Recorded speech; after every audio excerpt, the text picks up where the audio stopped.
Meron ho atang question doon sa sinasabi naming pambansang sumbungan. Nakakatawa ho tong grupo na to na kinakailangan aprubahan pa nila ang sasabihin namin. Alam niyo ho ba? Ad board. Advertising board. Wala kayong pakialam kung sasabihin na kami pambansang sumbungan. Hindi naman kami nagko-commercial. Ba't nyo papakialaman pati yung kopya ng aming billboard? Kung may iba dyan, sumbungan ang bayan. Kami pambansang sumbungan kasi hindi lang kami pambansang sumbungan, bagkus sumbungan din kami ng mga OFW sa ibang bansa. Hindi naman namin pwedeng pangmundong sumbungan dahil kalokohan na yan. Ngayon, ang pambansang sumbungan, kaya namin sinasabi yan kasi nasa pambansang network kami. Advertising board, nakikinig ba kayo?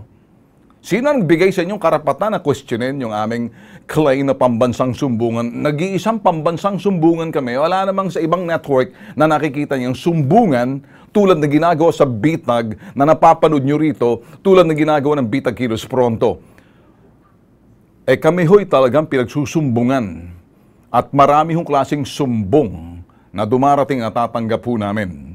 Kaya wag niyong sasabihin, questionin nyo kung sasabihin ng pambansang sumbungan. Sa totoo lang, ay sumbong OFW, sumbong Pramdi, sumbong probinsya, sumbong sa buong bansa. You got a problem with that? Ad board? Now, answer! You refuse to answer? I don't care. Just stay away doon sa claim namin sa billboard because ang inyong nakita ay billboard ho namin yan. Like it or you don't like it, hindi kami tumatakbo sa politika. There's no deceitful act on our part. Kaya hindi namin nakukuha ng approval sa inyo. Well, you can sue us if you want for using pambansang sumbungan because we belong to pambansang network, the state network.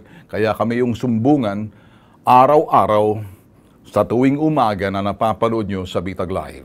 End of story.